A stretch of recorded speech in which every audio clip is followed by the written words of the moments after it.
What's up, gamers? Metallic Rock here, and as you are certainly aware, the War Within launch is tomorrow, on Thursday, unless you chose not to get scammed by Blizzard, in which case the launch for you will be on next Monday. Either way, it's time to get hyped up. Obviously, there are a lot of things to be excited about, but I wanted to make a video and go over some things that are maybe not already on your get hype list, because the War Within is kind of doing a whole lot, to be honest. So here are 5 things you're probably not already hyped about, but you should be, probably.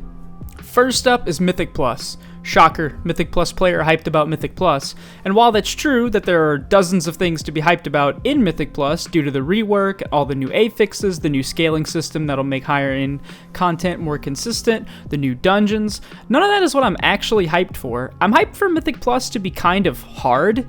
If you followed the beta cycle, you've probably heard the new dungeons are doing even more than before, adding on the rework to the Mythic Plus system of old 10s being the new Mythic Zeros, and on top of all of that, the tank adjustments at the start of an X-Pack, which is when Mythic Plus is traditionally the hardest anyway.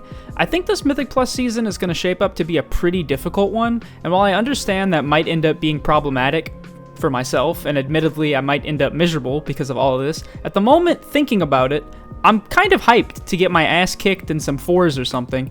As someone who never struggles to get portals and usually gets to about 3k before getting burned out, I think it might be fun if Keystone Hero ends up a little bit more heroic because of this. Next up is all the early X-Pack gold. You know this, and I know this, but for those that don't, or just aren't thinking about it, there is so much gold to make at the start of X-Packs. At the start, the normies usually buy at least 1 tokens, and whales are buying several, all to help out in the start.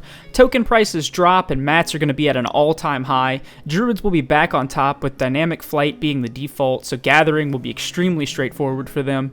This time around, the profession system will be slightly familiar, as it's an upgraded version of the Dragonflight one, so I think it'll be easier for people to get into it in the beginning. On top of that, they're adding knowledge point catch-up, which was already a big pain point for people at the start of Dragonflight, and something I know that I ran into when trying to mobilize my ult army for gold making.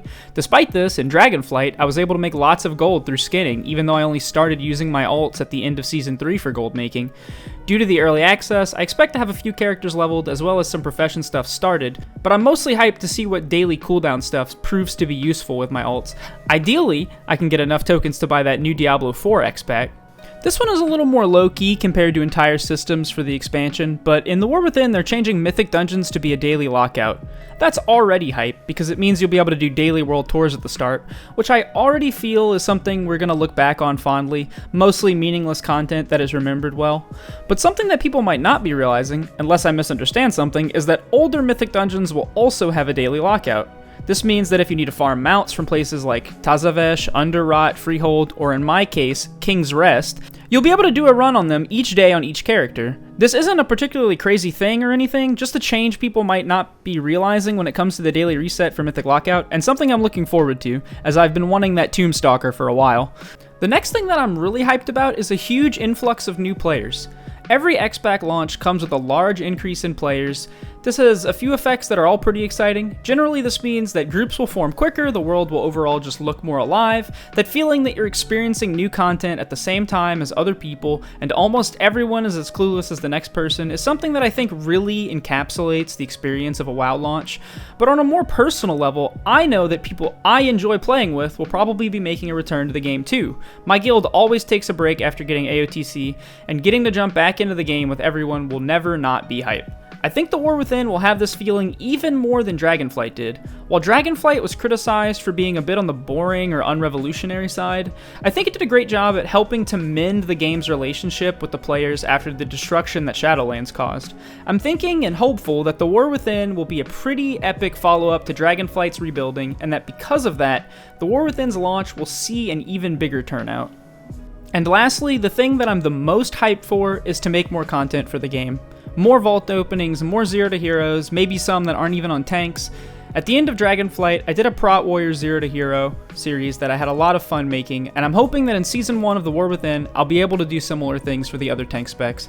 As of right now, it actually looks like I'll probably be maining Prot Warrior, at least at the start, so that's fitting, being that that would be the last one up anyway to get a Zero to Hero series, but I do plan to do them for the other tanks. I'm pretty excited to get into some of these overtuned dungeons and full pug groups and just embrace the suffering that will come with that. I'll be streaming the launch as much as I can over on my Twitch. Links in the description. There will be a few things that I have to do during the week, but I don't think it'll take too much time. Be sure to pop over there at launch just to say hi and let me know your thoughts on the War Within.